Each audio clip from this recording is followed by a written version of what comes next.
Apakah hutang manusia di dunia menghambat untuknya ke surga? Kalau belum sempat terbayar, tentu ini akan dihisab di timbangan. Hutang-hutangnya akan dibayar nanti dengan pahalanya. Ya. Jadi seperti itu, wallahu alam. Masalah dia dihambat masuk surga, tentu saja dilihat nanti. Kalau setelah utang itu ternyata amal baiknya jadi berkurang, langsung neraka dulu.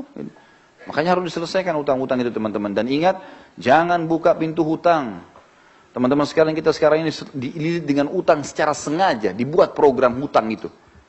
Utang rumah, utang motor, utang mobil, utang HP, hutang semua. Dan ini tidak boleh teman-teman sekalian ya. Kita tidak boleh dalam Islam membuka utang kecuali ada uzurnya. Karena utang itu bagian daripada pelanggaran. Kalau orang punya kemampuan. Ada orang subhanallah mampu, kaya raya, tapi semua dicicil sama dia. Kenapa harus cicil ini teman-teman sekalian? Tidak boleh buka pintu utang nih, berbahaya sekali. Kata Nabi SAW, orang mati syahid pun diampuni semua dosanya kecuali utangnya. Dalam hadis ini dikatakan, ruh seorang mukmin bergantung antara langit dan bumi selama utangnya masih belum dibayar. Berat utang itu teman-teman sekalian. Lalu apa kira-kira sebabnya utang? Saya pelajari, ternyata utang itu kebanyakan teman-teman sekalian disebabkan karena dua hal. Orang ini malas kerja, atau yang kedua, mau melampaui kapasitasnya. Kalau belum saatnya antum punya rumah sendiri, sewa, kontrak, nggak apa-apa. Bukan aib itu teman-teman. Tapi kita paksakan diri, oh nggak apa-apa, saya kan bisa bayar tiap bulan. Baik kalau antum meninggal, sebelum selesai. Ini kan bahaya, masalah. Atau terlambat akhirnya kena bunga, riba. Terbuka dosa-dosa. Jadi tidak halal semuanya nanti, bermasalah. Untuk apa kita paksakan diri teman-teman? Jangan paksakan diri. Melampaui kapasitas, ya itu nggak boleh sebenarnya. Jangan dipaksakan. Kita mampunya naik sepeda teman-teman, naik motor. Apa yang kita mampu berdoa sama Allah lalu berusaha ikhtiar. Jangan lampaui kapasitas. Nabung, sudah punya cash beli cash, aman. Jadi kan? Ini sama sekalian saya ingatkan teman-teman yang sibuk dengan kartu kredit, berhentikan teman-teman sekalian, berhentikan. Antum bilang, oh ini 0%, baik 0% teman-teman sekalian. Setelah itu, kalau antum telat, ini malam jam 12 malam terakhir pembayaran, antum telat 1 menit, jam 12 lewat 1 menit, kena bunga nggak? Kena bunga. 50.000, iya saya mampu bayar. Baik, 1 dirham riba, lebih berat daripada 36 kali berzina. Untuk apa? Tutup itu teman-teman sekalian, karena itu membuka pintu utang. Membuka pintu utang, dan utang tidak boleh. Sampai kata Nabi SAW, matlul ghani zulmun. Imam Madzhabi masukkan dalam dosa besar. Orang yang menunda pembayaran utang dan dia mampu kezaliman, dosa besar. Untuk apa buka ini teman-teman sekalian? Sabar, cari uang cash beli, gitu kan? Ini penting.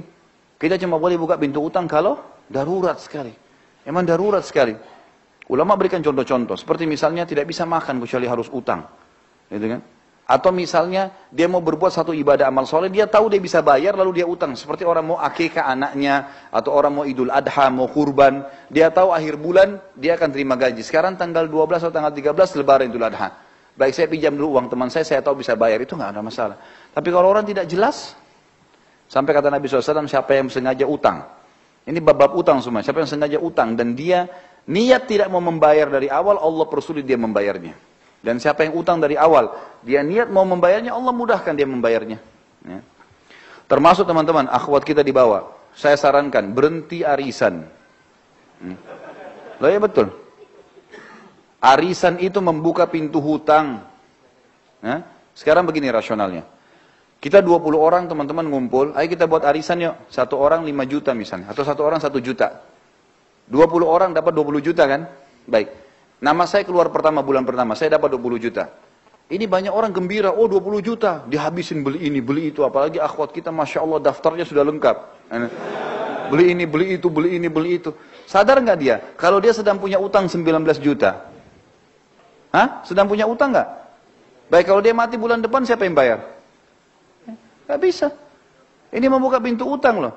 Mengkhayal beli barang, padahal uangnya orang dipakai. Utang ini. Dan orang yang paling terakhir dapat itu doror. Nggak boleh dalam Islam itu doror. Dia selalu berharap supaya dapat tapi nggak dapat. Namanya nggak jatuh, terakhir baru dapat dia. Jadi dia seperti membiayai orang lain semuanya dulu. Lah ya, ini nggak boleh loh teman-teman sekalian. Ada orang tidak melihat hukum syarih itu bahaya. Kalau menurut saya Allah tinggalkan. Pernah istri saya ikut, saya nasihatin dia, hati-hati loh, berhenti, ini nggak boleh. Waktu dia sampaikan saya bilang ini nggak boleh. Ini bahaya, membuka pintu utang. Sekarang kalau kau meninggal dalam 2-3 bulan setelah itu, siapa yang bayar? Nah, pasti saya ahli warisnya kan? Ya kalau saya punya duit, kalau enggak, loh ya kalau kita pas suaminya punya uang misalnya, kalau enggak punya uang gimana? Kan jadi utang yang bergantung kan? Gak bisa. Atau ada orang lari, zalim, dia pergi. Kan jadi masalah.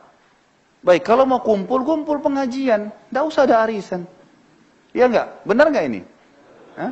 Tangkap nggak secara rasional ya? Jadi pelarangannya itu karena membuka pintu utang. Orang yang terima pertama itu utang 19 juta loh tadi. Uangnya orang kita pakai, bagaimana caranya kita bisa bawa duit orang baru kita pakai belanja kebutuhan kita. Coba pikirkan teman-teman. Ini kenapa? Karena mau melampaui kapasitasnya. Udahlah, dunia sebentar. Kata Nabi SAW, perumpamaan saya sama dunia seperti musafir yang sedang mampir di bawah pohon. Hilangkan penatnya, pergi habis itu. Kata Syekh Utsaimin rahimahullah, kalimat yang mulia. Seseorang mukmin orang muslim harus menjadikan dunia ini seperti kamar mandi.